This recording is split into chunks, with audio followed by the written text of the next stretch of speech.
gondoltál már arra, hogy mi mindennel ruháztak fel téged, akár már gyerekkorodban, ami nem is vagy?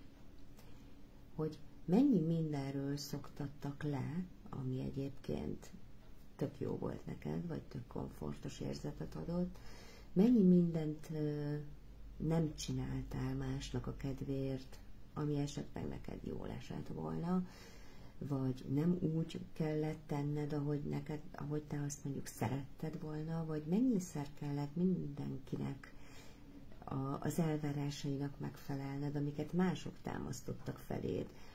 És ezek egyébként nem csak negatív dolgok, ezek abszolút lehetnek ilyen pozitív dolgok is, mint például ez, hogy te jó tanuló vagy.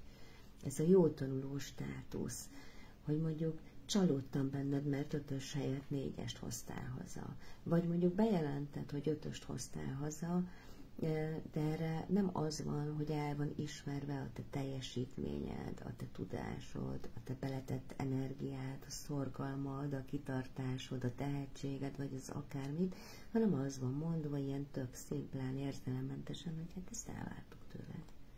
Ezt várjuk el tőled, persze. Persze, hogy 5-ös.